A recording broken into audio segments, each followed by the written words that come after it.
Assalamualaikum warahmatullahi wabarakatuh.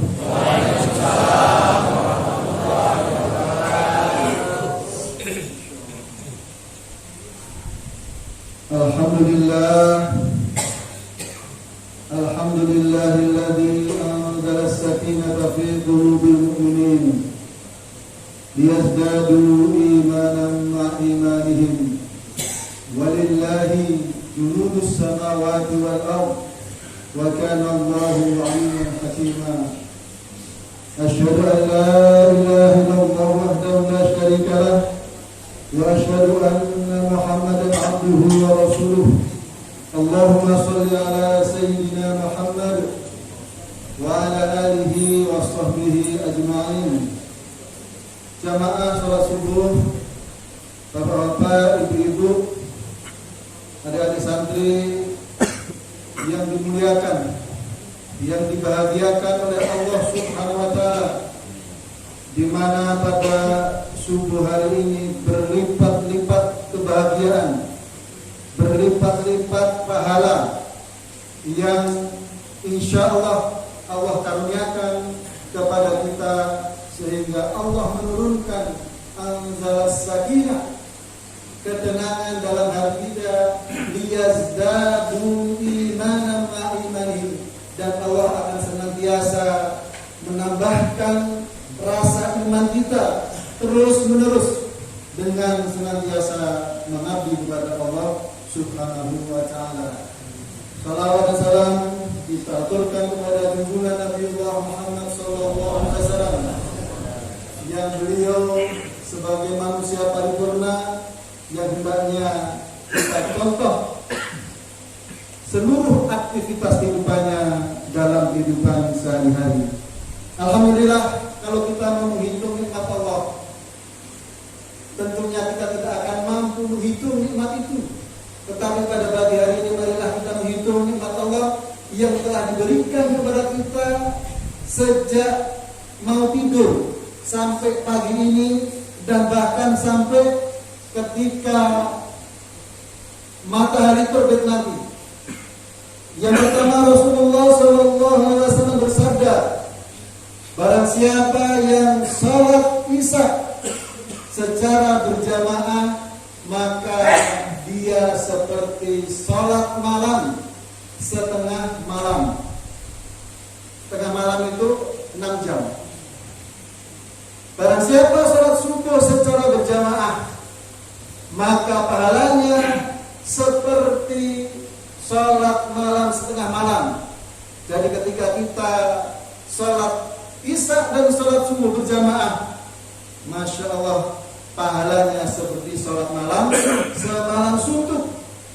Semalam suntuk kalau dihitung dari terbenamnya matahari jam 6, itu dikatakan malam, sampai terbitnya matahari nanti jam 6 berarti 12 malam. 12 jam.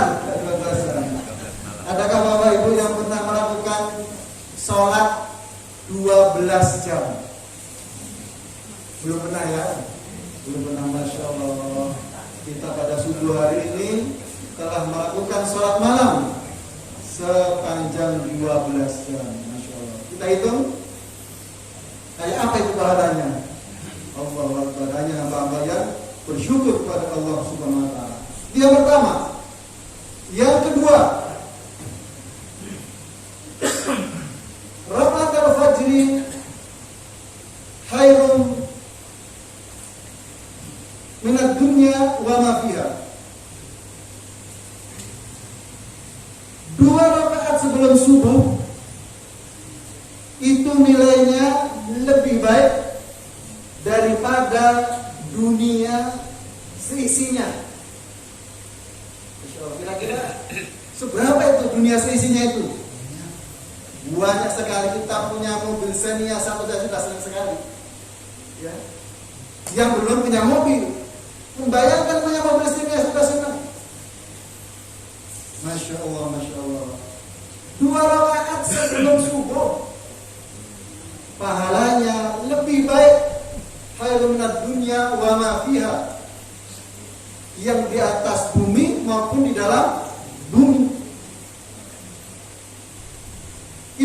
kalau mau kondangan itu? Kan seneng itu pakai yang warna kuning-kuning itu. Itu paling berapa? Ada 1 kilo gitu ya. Sementara di bumi ini ada berapa juta ton.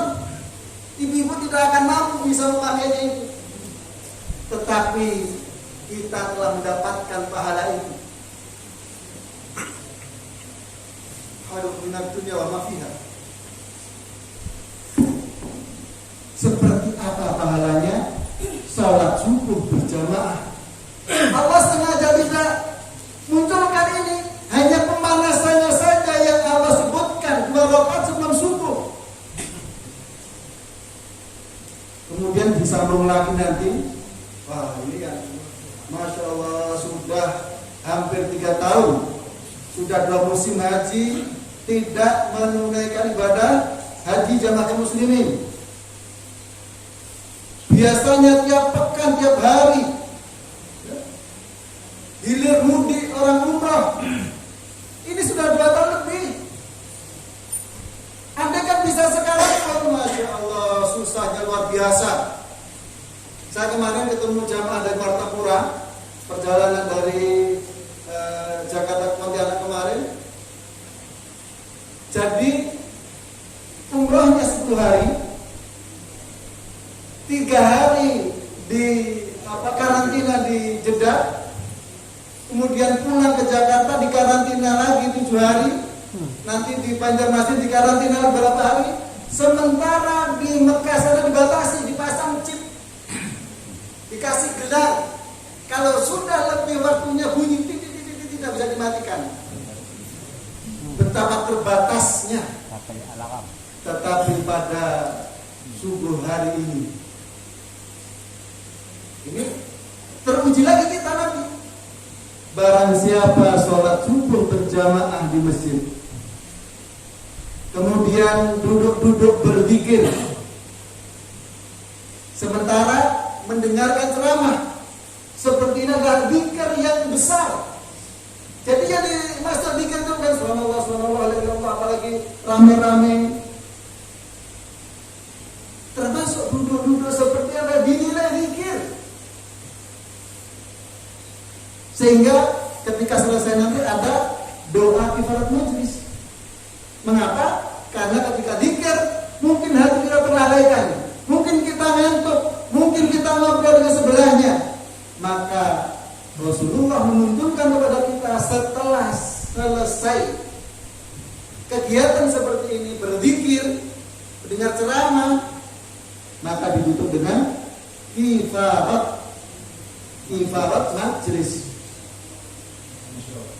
Barang siapa sholat subuh berjamaah, kemudian berzikir sampai menunggu waktu terbitnya matahari, setelah naik sedikit sempurna terbitnya, kemudian dia sholat 2 rakaat, maka pahalanya seperti pahala haji dan umrah. Taman. Sempurna haji umrahnya itu. Masya Allah. Sudah ada yang bisa menghitung tadi nikmat Allah? Dan ada, Masya Allah. Masya Allah. Sehingga wajar ketika kita Alhamdulillah itu betul-betul masuk ke dalam hati. Sehingga Allah Subhanahu wa taala kasih sayangnya di surat Ar-Rahman, Allah mempertanya kepada kita, "Fabi ayyi ala'i rabbikuma tukadziban." Sampai 33 kali. Diulang oleh Allah mempertanyakan kepada kita, nikmat mana lagi yang kita dustakan? Masya Allah, Masya Allah. Alhamdulillah kita pada subuh hari ini mendapatkan keutamaan itu, hamba-hamba pilihan. Dan insya Allah kalau kita istiqomah, maka kita terlepas dari ciri-ciri kemunafikan. Karena orang munafik itu yang paling berat adalah sholat isya dan sholat subuh. Ya, sholat isya sama sholat subuh. Ini yang kita doa kepada Allah, semoga dijauhkan kita dari sifat-sifat nifaq. Masya Allah. Tetapi mengapa sudah banyak betul pahala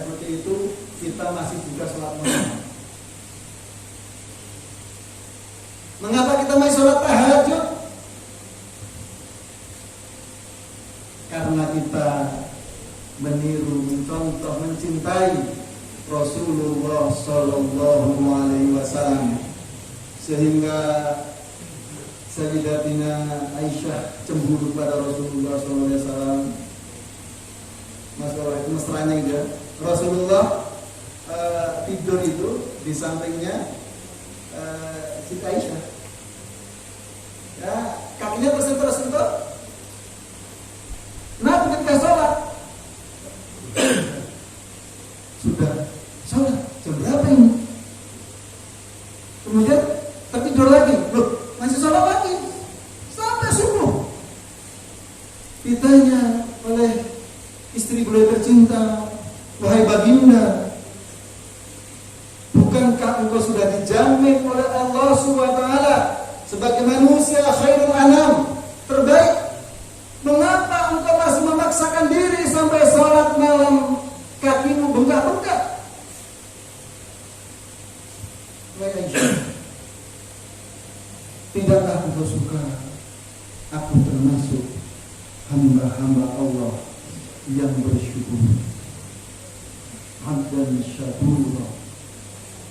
Jadi itu sebagai bentuk kesyukurannya. Rasulullah sudah dijamin maksum, tidak ada dosanya, tidak ada keturunan, sudah ampuni semua. Masih sholat malam bengkak-bengkak. Dan andaikan tidak memberatkan umatnya, itu sholat malam itu tadinya gitu ya, di surat Al-Muzammil, nanti bapak ibu-ibu bisa buka ayat 1 yang awal-awal 1 sampai 10, tetapi yang berkisah tentang qiyamul lail. Ya ayyuhal muzammil, wahai orang yang berselimut, qumil laila illa qalila nisfahu aw inqus minhu qalila aw zid alaihi wa rattilil qur'ana tartila. Wahai orang yang berselimut, qumil laila illa qalila, bangunlah di waktu malam meskipun sedikit. Nisfahu, setengah malam. Dikatakan sedikit, tapi kalau misalkan minal itu adalah sebagian gitu ya. Nisfahu, setengah malam, berarti mulai jam 12. Awintus minhu qalil, atau kurangi sedikit dari setengah malam itu. Auzid, atau tambahkan dari setengah malam itu. Masya Allah. Salat malam tadinya Bapak Ibu itu setengah malam, atau dikurangi sedikit, atau ditambah. Kira-kira seperti apa kalau kita mengikuti yang seperti itu? Kan berat. Sehingga Allah memansuh ayat ini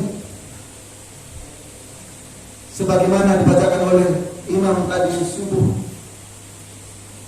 Wa minal laili fatahajjat bi nafilatan lak, sebagai nafilah, sebagai keutamaan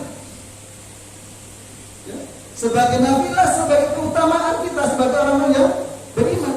Dan betul-betul yang bisa menegakkan qiyamul lail kalau subuh dengan isya tadi terhindar dari kemunafikan, maka jaminannya orang-orang yang menjaga sholat malam maqaman mahmuda, tempat yang terpuji. Membayangkan tempat yang terpuji itu jangan diharap nanti ketika di akhirat saja, tetapi di dunia pun kita akan mendapatkan tempat yang terpuji itu, di mana Allah akan senantiasa menurunkan anzalas sakinah, ketenangan hati. Ya, ketenangan hati adalah orang yang paling tinggi derajatnya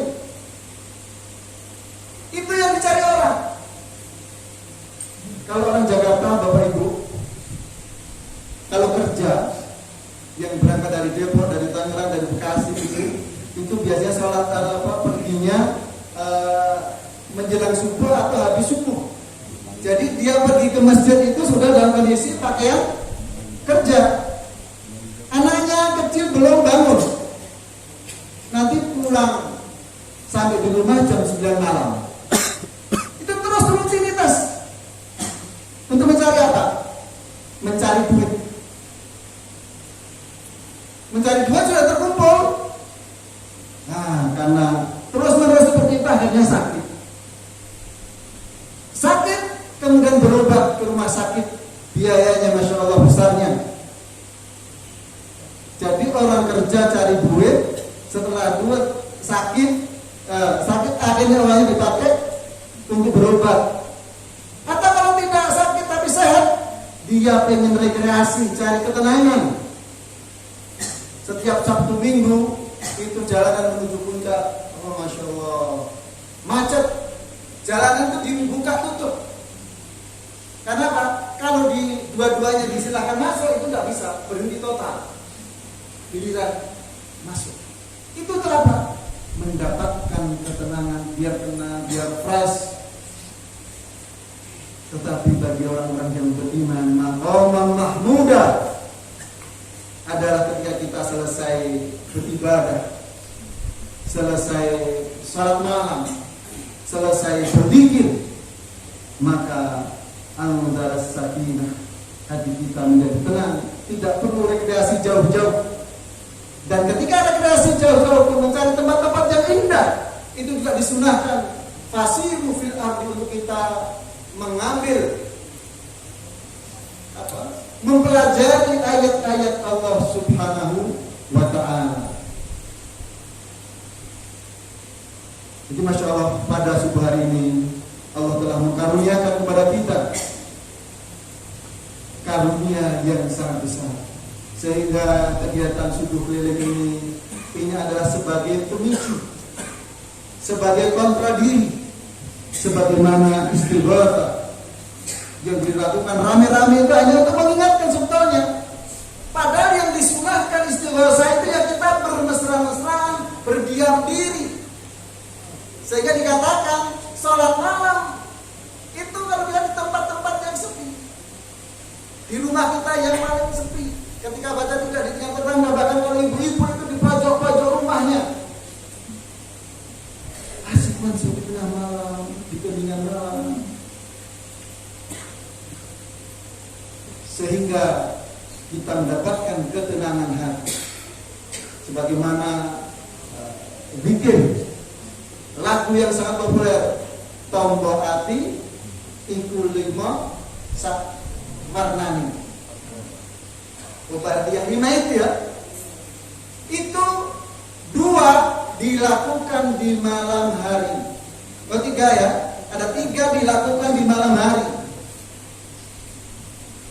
Yang pertama, sholat wengi ingkang suwe, sholat malam yang lama. Tadi contohnya sudah ya, ayatnya tadi separuh, kurangi atau ditambah. Yang kedua,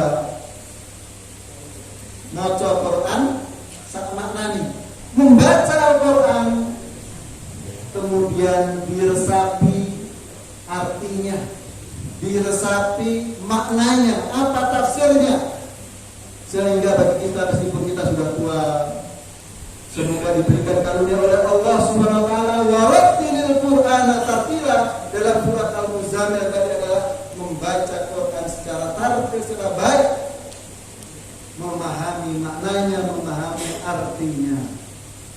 Sehingga di masjid kita ini alhamdulillah ada adik kita yang kecil yang masih sekolah ini, karena memang bahasa Arab itu kan bahasanya orang Arab gitu ya, bukan bahasa kita, sehingga ketika kita membaca Quran kita tingkatkan. Kalau selama ini kita baca dengan cepat, kita tingkatkan untuk membaca dengan terjemahnya. Ini di Pondok Pesantren Hidayatul ini di seluruh Indonesia yang jumlahnya ada 620, itu semuanya santri wajib belajar atau membaca Al-Quran dengan terjemahnya, terjemah lugawinya, kemudian dibacakan tafsirnya dan lain sebagainya.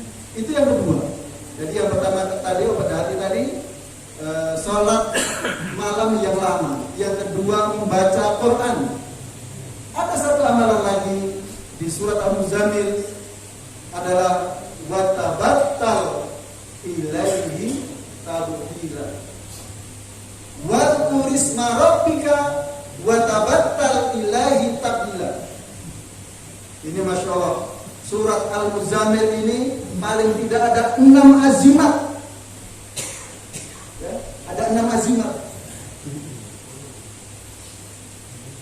Saya lihat lagi bahwa di malam hari kita dianjurkan dengan zikir, dengan tabattul. Zikir dengan tabattul maknanya adalah sudah berzikir, kemudian tabattul artinya bersungguh-sungguh. Setiap ucapan yang kita ucapkan itu dengan penuh rasa. La ilaha illallah. Masuk dalam hati. Masuk dalam hati. Jika sekali lagi kegiatan yang rame-rame zikir berjamaah, istighosah dan lain sebagainya itu adalah untuk mengingatkan kita. Tetapi yang esensial, yang paling pokok, yang paling utama adalah kita di malam hari tadi, ya, di malam hari. Alhamdulillah, Bapak-bapak, Ibu yang saya hormati, semoga penyampaian sedikit tentang fadilah, tentang keutamaan kita melakukan sholat subuh, kemudian secara berjamaah, kemudian didahului dengan qiyamul lail. Apalagi kalau kita mau menambah zikirnya sedikit lagi sampai waktu terbitnya matahari. Yang kita belum haji, kita belum umrah, manakala kita lakukan itu, ya, kita mendapatkan keutamaan para haji dan umrah secara sempurna. Demikian apa yang dapat kami sampaikan. Bapak yang ada kepentingan, yang ada hajat, silakan lanjut kegiatan. Dan yang tidak ada hajat, kita tunggu sampai waktu syuruk namanya, sampai waktu syuruk yaitu terbitnya matahari. Demikian apa yang dapat kami sampaikan. Mohon maaf atas segala kekurangannya. Semoga kita termasuk hamba-hamba Allah yang istiqomah di dalam menjalankan kebaikan ini. Wassalamualaikum warahmatullahi wabarakatuh.